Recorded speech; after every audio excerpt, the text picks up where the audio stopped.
Well, hello everybody, and welcome to the latest Oxford Business Insights podcast. I'm delighted to introduce you to Jeremy Basset, the founder of Super Benji AI.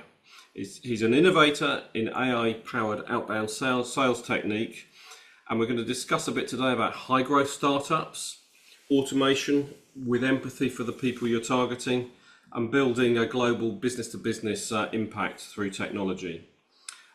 We'll hear about Jeremy's background and starting life at Unilever and then coming through to working with smaller businesses in B2B sales work. So with no further ado, Jeremy, welcome. Nick, great to be here.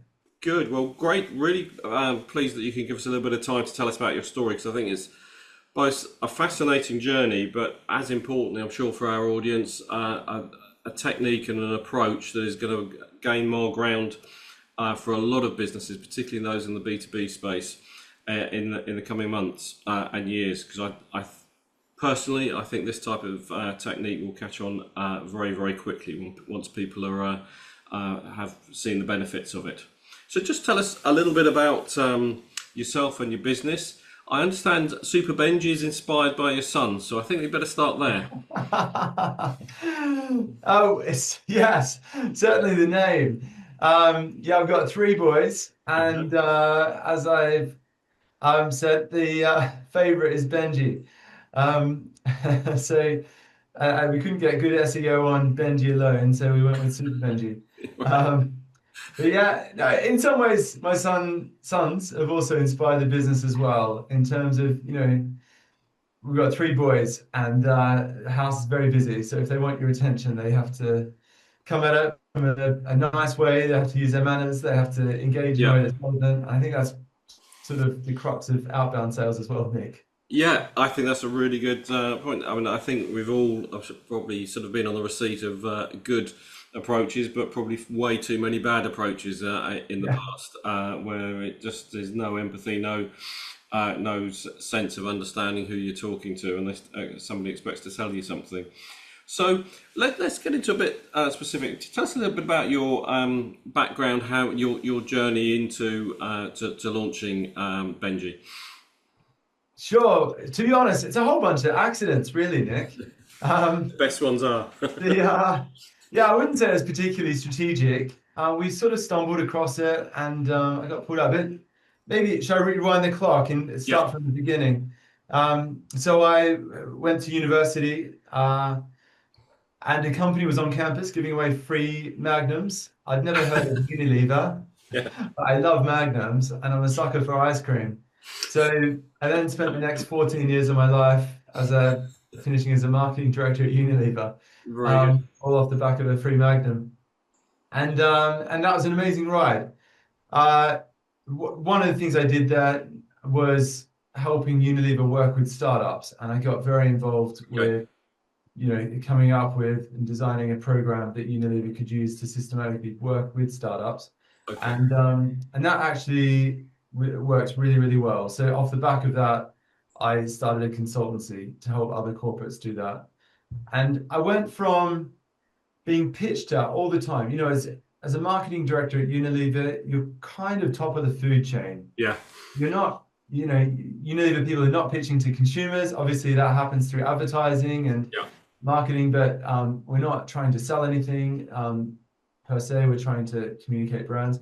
And then you're being sold to all the time by the big agencies, tech companies, studios that are trying to get money out of you to put your brand to work on their channels. And so you see a lot of people pitching. And then when I was a consultant, I found myself having to pitch for the first time. Right. Versus sell. And I realized just how hard it is to get someone from a company like Unilever to reply to you. And in some ways, consultants and agencies have the toughest job in the world because they're selling an undefined product to a VIP audience who is notoriously busy, like we all are. But that's what we're doing. And we managed to grow the business. Fast forward a few years, we had to go from founder-led growth to team-led growth. And that was sort of the next milestone. And we did a big away day, got everyone excited about being part of growth and sales and all of that. And then within about 2 weeks, they all came back and said, we hate doing this. Right. And it's painful, Nick. When you think about it, if you're trying to grow a business, you have to find a person that you could pitch to. You have to research them. You write to them. They never reply. So you have to follow up. You might chase them down on LinkedIn. It's very tedious and very thankless, and it's hard work. And so I then said, Sorry to interrupt, but to be successful as a coach, I come across it quite a lot with professional services firms.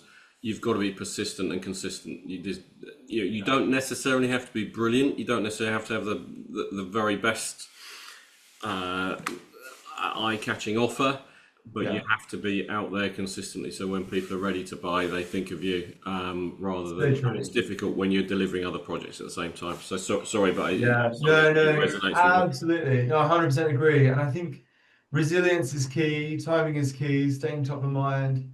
Also, just being nice and not people buy from people. Yeah. So being someone that they would like to work with, especially in consultancies. Yeah. You're not selling a tech product that they put their email into and swipe a credit card and go. They're working with you. Yeah. So the team came back. They said we don't like it, and then I had a very inspiring talk, which was along the lines of, "It's called work for a reason. Suck it up and just crack on."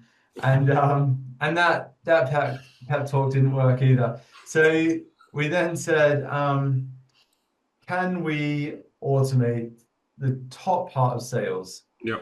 And there's been templates and mail merges around for decades. There's been quite good templates and automated sequences around for probably a good part of a decade now. AI was just launched. This is November 2022, so we could see the role that AI could play in this. GPT-3 just launched. GPT just launched 3.0. So we could see the role that AI could play in this. And we said, okay, maybe there's something we can do here. So we started to map out all the different things that we do as a salesperson. We put AI to work on that, and through a lot of blood, sweat, and tears, have managed to automate that whole process of finding a prospect, researching them, checking them out on Google, looking them up on LinkedIn, doing a mini brainstorm as to what we could do to help them, and then putting all of that into an email, a follow-up email, a LinkedIn message, all of that sort of stuff. And that was the birth of Super Benji. And that was, so we're talking early 23 when you sort of... Yeah, so early 23, we put it to work for CoCubed. And over that year, which was 2023, was a terrible year for consultants. Yeah. They just got battered, lots of headwind, and a lot went broke actually. But we were able to push through that, and we actually got over 35% growth that year, which was fantastic.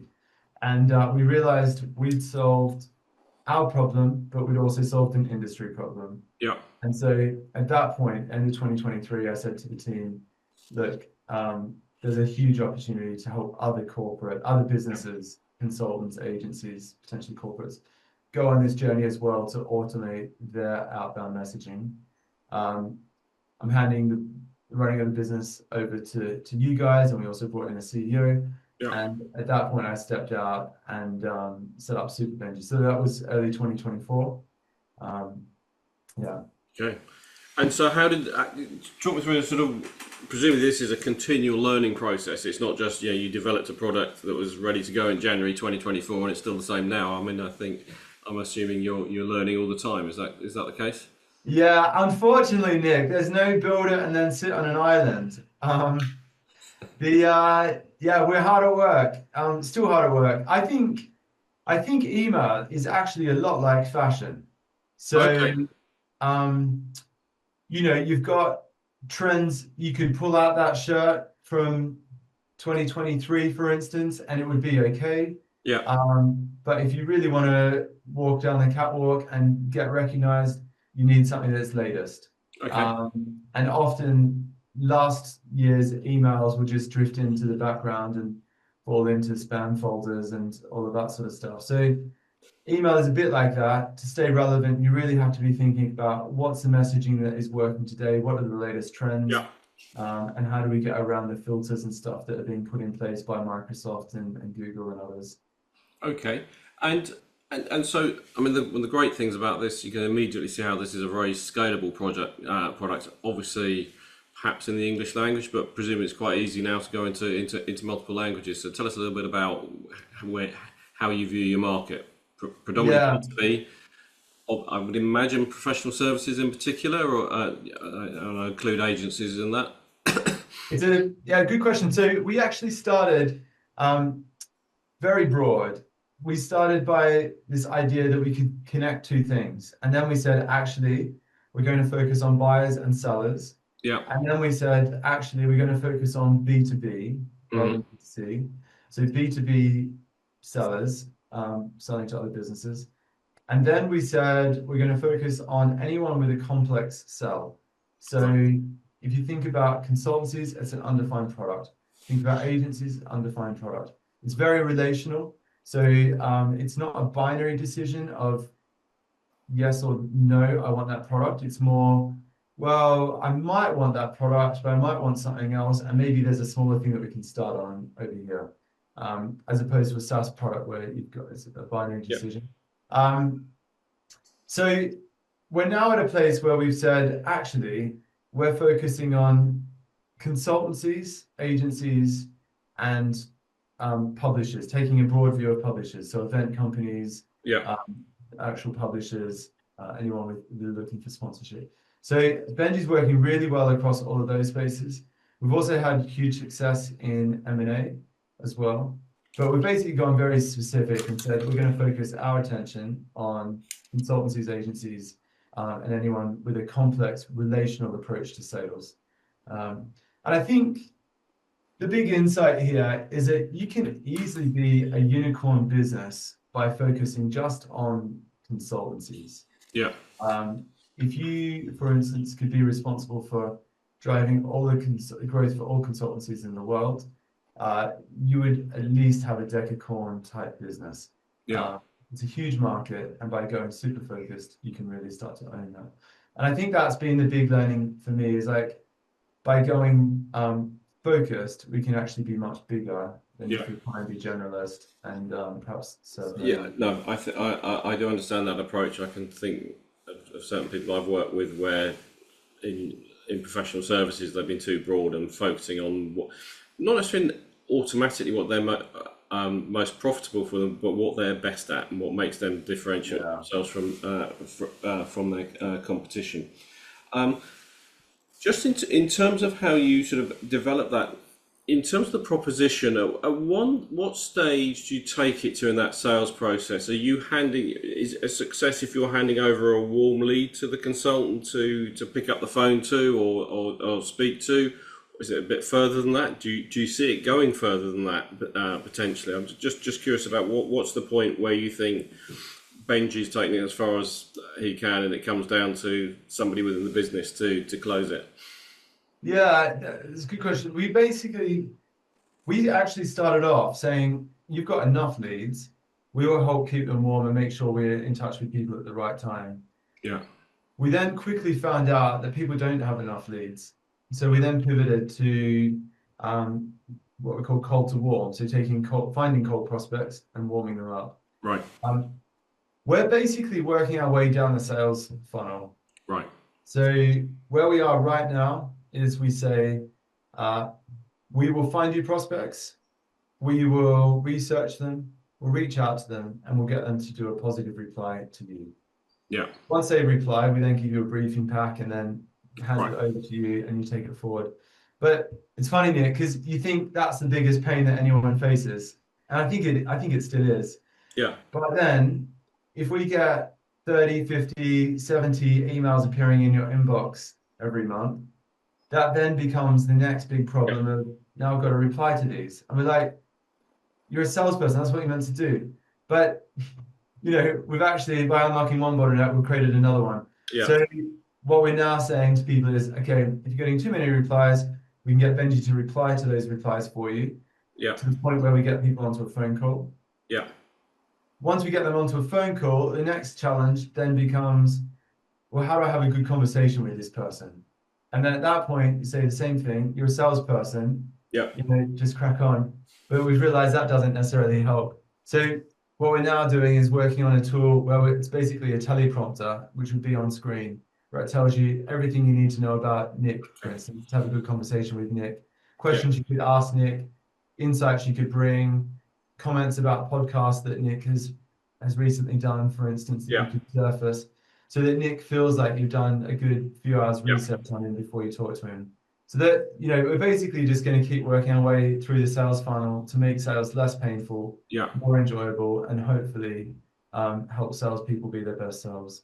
Okay, and I mean, I guess what I'm mindful of is kind of where we started talking about consultancies is that, if you've got an out-and-out salesperson, yes, they should be able to handle 60, 70, 80 leads a month. But if it's a busy consultant who's delivering projects and they've got to just make sure that their pipeline's filled up so that when project A finishes, they've got project B can be getting going, rather than a dead 4 weeks where they're somewhat desperate to bring in the work.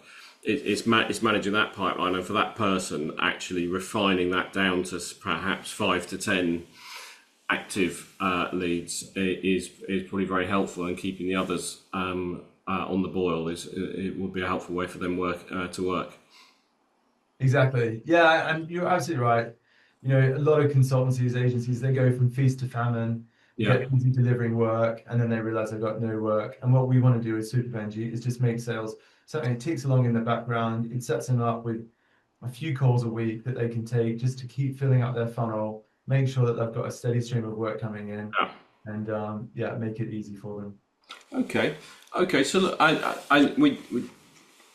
you now have multi-language supports. Is that something you're looking to? I think you've got French, German, Spanish, and Dutch. Is it? Yeah. Benji is currently using those languages on behalf of our clients. He's actually capable of speaking over 50 languages. Right. So we're in a good place there to service different languages, but we're currently working. We've got just over 40 clients now, and we're working across 8 different countries. So it's already quite global. And you, just out of curiosity, you find there's a different sort of type of response to this type of approach in different cultures, different people who speak different languages, or from different places, or is it fairly uniform? Those that are ready to buy into this at a certain level of acceptance that AI is going to drive a large part of their business processes going forward? Yeah, I think people are quite happy with the idea of AI being responsible for a part of their sales funnel. Ironically, the biggest problem we have is people have tried AI of some sort, it hasn't worked for them. And then they sort of write the whole thing off. And that, for us, is sort of our biggest challenge at the moment, of convincing people, actually, this is actually quite different. It's designed for you and it will work for you, as opposed to the general AI tools that are out there that are really just spamming people. In terms of geography, so, I mean, we're based in Oxford, which is then based in the UK, which is arguably the hardest place to do sales in the world. I think, Oxford is an amazing city and I love it a lot, but it's more celebrating academia rather than business, and then sales is the dirty part of business, if you like. So if you can land a sales tool coming out of Oxford, you can probably sell to anyone in the world. That's a fair point. Just because people are very skeptical about sales here. And I think we've nailed it. It therefore means that this model works anywhere in the UK, but it then also works really anywhere in the world. I think if we were starting something in the US, a US approach to sales just does not translate into the UK. But a UK approach to sales does translate into the US. It's basically because we're much more passionate about being nice, being relational, and investing in people, as opposed to a more straight up transactional approach to sales, which just doesn't work over here. Absolutely. Yeah. No, I get that from having worked with US companies in the past. So, in terms of where you obviously do LinkedIn and you'd use email, do you use other sort of social media or digital approaches? What are the range of approaches you could do? And if I was a client, would you say, I don't really care how you do it. here's my LinkedIn profile or whatever, or is it you'd recommend actually or tell Benji to go do this and this? Yeah, so the way it starts is we have a call with the client and we'll work out, okay, given what you're doing, given who you're going after, one of our growth specialists will work with the client to decide what would be a campaign that would work best for them. What's the call to action that's going to get a response? How can we be relational? What value can we bring? Answer all of those questions. And then we get going. So that takes about, it's two calls, a 30-minute and a 90-minute and a 60-minute call. So 90 minutes in total. And then we're pretty much, with most clients, we're good to go. So Benji will start finding prospects. They will approve them, and then he just sends them out messages. So your question on what platforms, we're sending on email, we're sending on LinkedIn. Those platforms are working really well. We also have, excited to announce, a new capability around handwritten messages, Nick. So we can take all of that personalization, the insights that Benji's found about you, the idea that he has for you, and put that into a very nice handwritten note that you would receive if you haven't already checked out. And sorry, is that received online or is that by snail mail, pigeon? No, snail mail. So it would get delivered to your office. And that obviously has a fantastic open rate. It's literally written pen on paper. And if you got it wet, it would smudge type thing. So it's not printed, it's like written. It's written by a robot though, so that's the difference. That's what makes it scalable. Well, I know the difference. What we call in the coaching world critical non-essentials. The difference a little handwritten note can say for thank you or a well done or something like that can make. Not always written by a robot, but I know some people are very good at doing that, and it can make a real difference. And I think it's that's really interesting. And sorry, you could do that anywhere in the UK currently? We can actually do that anywhere in the world. And then the next thing we're offering is lump email. So instead of just a note, it might be a coconut saying you're a tough nut to crack. I've been trying to email you. We send a coconut with a handwritten note. And then the things for the future that we are playing with, but we don't recommend to our clients, are voice calls. So an AI voice calling up saying, hey, Nick, calling on behalf of Jeremy. He's been trying to reach out to you for a couple of weeks now, and I'm booking a call. The quality of that call is just not right yet. It's not the human relational approach that is true for our messages. It's not true for voice yet. So but I can see, I've seen some situations predominantly in hospitality actually, where people are having booking systems for restaurants and things, and it's quite interesting. Some research I saw from the States where actually Gen Z and a little bit older, perhaps up to under 30s, they actually prefer talking to their AI because it's consistent. It doesn't get paid off if they're calling at the wrong time or something like that. So I get it with if you've got fronting out a complex sale, it's not quite there, but if it's quite a straightforward routine, it is getting there, and it will come. I'm sure but I get it. I think you're right. I think we just need people to be comfortable with talking to it. But it's going to arrive. No, that's really interesting. So how with your time now, how much is sort of spent on development, technical development, and marketing the business, and how much is actually sort of talking to clients and maintaining them currently? I'm still spending most of my time talking to clients. We've got a team of 6 here, and they're an amazing team, but the best way for us to learn and evolve the product is to stay close to the client. So all members of the team, we try and get them close to the client.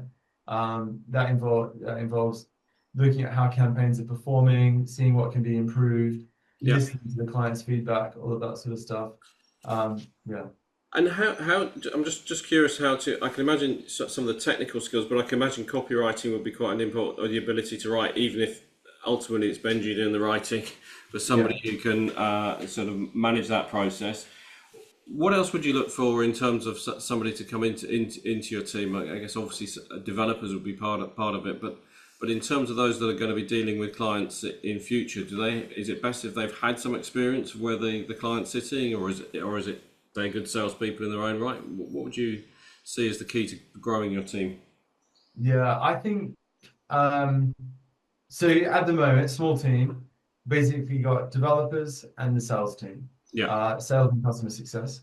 But as we grow it, we will bring in specialists that know um, what makes a great message for a consultant, what makes a great message for an events company, what makes a great message for a publisher, for instance. And yeah, we'll start to get much more specialized in that. Um, at the moment, thankfully, partly because of the team's experience and also mine, we're able to service those industries really well. But I can imagine, if we can get to the point where we know our clients' business and how to sell their business better than they do, then we're going to become the MVP in lead yeah. generation, and that's where we That's are. where you're headed. Yeah. So most valuable partner in lead gen. Yeah, that's a good place to be. And it has to be said that there's a lot of people on LinkedIn, not least the ones that message me every day, that are trying to get into that position. But I can see what you're doing here. Yeah. Now, I'm just curious in terms of the companies you're talking to. If you've got a prospect, and is it a better prospect if they've had some experience in AI, or is it better that that you're the first person to hold their hand through this process? Because I can imagine, particularly the bigger consultants have probably tried something by now, maybe had some success, or maybe deemed to be not very successful. So, what's your biggest sales challenge once you start talking to them? Is it better if they're new to it, or is it better if they've had a experience? Yeah, a bit of experience is generally a good thing. That just means they're a little bit more educated and perhaps have some of the security. I've gone through a thought process today, yeah. Yeah. We often do A/B testing, so people will have one seat with Benji and one seat with another tool, and we always encourage that, and we've always won. So we've never lost a head-to-head. There's a lot out there. Everyone's doing AI of some sort now, and so competition's rife. But at the end of the day, people only care about performance, and that's quite an easy thing. You can see at the end of the month which campaign got better results. So it's easy to track, easy to monitor, and easy to make a decision on. Okay, and just in terms of looking forward, I know you have quite ambitious growth targets for your own business. But where do you see this going? I'm just curious in terms of, if again going back to that consultancy scenario, perhaps you've sold into it, they've delivered a project, there's no more work for a while. Do you see sort of ongoing using Benji as an ongoing tool just to keep in touch, to keep that client warm for? Because I guess the problem with some big clients is that people do change quite fairly frequently in them. So you might have a big name, have worked for a big brand, but you might lose the contacts that you've had before unless you actively keep in touch. Yeah, we're thinking two things on that. One is the ability for clients to be able to dial up and dial down throughout the year. Yeah. So let's say you're an event company, you've got a big event coming up and you need more exhibitors, then you really want to dial that up. And then maybe for the rest of the year, you want to stay warm but not hot. So in terms of the amount of outreach. So that's one thing, dial up, dial down. There are seasons in the year and we need to recognize that. Second thing though is one of the things you mentioned right at the top of our discussion, Nick, was, being resilient, but being there at the right time. Yeah. And that I think is key to sales. I know from my consultancy, the most effective biz dev email I ever sent was Happy Christmas. It wasn't, can we talk next year, or looking forward to working with you in the year ahead. It wasn't trying to get a meeting in. It was just Happy Christmas. And all that we did was being a nice guy at the right time, and keeping our business top of mind. Yeah. And loads of people wrote back and said, thanks for your message. I've been meaning to reach out. Let's set up a call in January.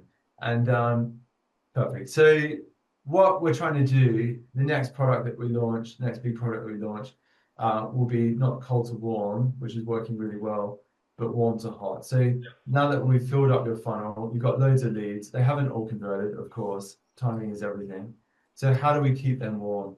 And what that will be doing is it will be just helping you be a nice guy and keeping you top of mind. So it would be, here's an article from HBR that made me think of you. Coaching is going well. Or saw that you took out this award on LinkedIn. Congratulations, look like you're smashing it. So just being nice, keeping you top of mind. You might have sort of, jab, jab, jab, right hook type thing going on there, where every third or fourth message, we encourage them to get onto a call for an update. But at the end of the day, it's about being top of mind, nice person, staying in touch. It's funny you mentioned the Happy Christmas. You reminded me many, many years ago now, my biggest ever singles consultancy sell was sold exactly on that. The company I was working for had done a big project for a major developer. Completed 2.5, 3 years beforehand. I got a Christmas email out, sent it to a couple of the right people, got a phone call, didn't know you were still going, could you come in and talk to us? And it landed in the big shot. It was simply a stamp and a Christmas card and a thought. That was it. Exactly. What was all it said. Yeah, and it could be happy birthday, a lot of birthdays are on LinkedIn, for instance. So there's lots of different opportunities you have to be nice to people. It's about having capacity and time, and AI can make that available. Okay. Well, look, I think that's been a fascinating sort of journey through how you've got there, and perhaps for people that are not so attuned to the marketing world, personally, I think it's really important that you've got that, or I can see the benefits of having that sort of blue chip marketing background that you get from a Unilever, other companies, P&G, perhaps the classic two companies, but feeding that through to what you're doing now. I'm sure that gives you a load of credibility when talking to, but also how you've gone about developing the product. But I've got one key question. Clearly, you're developing a state-of-the-art technology product that will hopefully help people bring in more leads and business into their companies. Do you see any contradiction or any challenges in how you keep the people side of your business? You're going to build up a team. I'm guessing it's probably not going to be hundreds, but it could be into the tens, certainly to keep it running. Do you see any sort of challenge for you as a business leader as how much you put into the technology and how much you put into the people? Yeah, it's a good question. At the moment, what we do is anything that people hate doing, we get technology to do. Right. Okay. And anything that the team love doing, we just let them do it. Yeah. And I think if you love what you're doing, you're going to be very good at it, and technology won't be able to compete with that. Yeah. And that's what created Super Benji in the first place. That's how we still operate today. So the bits of the work that the team hate doing, where they find it's pressurized, mechanical, we look at how we automate that, take the pain out of that for the team, and of course also for the clients. I think that's probably a good rule of thumb. There's stuff in your work that you hate doing and that is a bit mechanical. You can probably get an agent or AI of some sort to do that, or there might be an off-the-shelf tool that you can use as well. So do think about, you don't have to do all these jobs that you hate doing anymore. There's often a solution for that. I've got this image that you've got a fantastically automated office at home, that you don't do anything that you don't like to do, but I'm guessing that's probably not quite true yet. Not quite true. No, it's a journey, and it's sort of, first thing, automate messaging going out, and then you realize you've got another problem, which is replies. Yeah. And it's like that internally as well. We fix one problem, we create another one, and we're solving it step by step. And just I'm thinking of a couple of other types of businesses that aren't in the professional services area that you're targeting, but do you see this sort of expanding to other areas, probably in the business to business arena, or do you see yourself really focusing on your core market of consultancies and professional services? Yeah, I mentioned before we've got 40 clients. About 60% of those would be in our core market of consultancy agencies, and then there's a lot that are not actually. And we're working with SaaS companies, recruiters. I think the key criteria is, do they have something complex that needs to be solved, and does it require a relational approach to sales? Yeah. And the answer to both those is yes, then it will work well. We've also worked with Morgan Stanley to help do deal flow on M&A Yeah. activities. So they're helping to find companies that might need to be sold in the coming years. It's worked really well there. We've worked with Coca-Cola and their venture team to help connect their startups and their deal flow to other investors, for instance. Okay. So we've done some unusual things under our bespoke model, but our core bread and butter, it's very much been optimized for consultants, agencies, anyone with a contact. Okay. Well, look.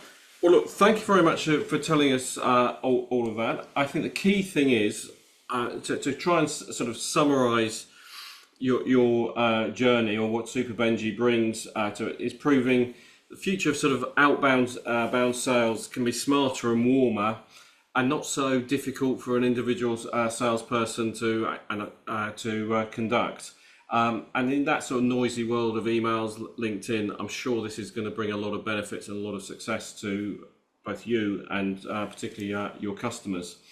So before we wrap up, I must ask, how do people get in touch with you, both personally, but particularly if they want to find out more about Super Benji AI? Because I really recommend that people, even if they perhaps think they don't quite fit your criteria right now, I think your website is great, explaining what you do. Could it be applicable to them? Still might be worth having a conversation. So how do people get in touch with you, Jeremy? Yeah, thanks, Nick.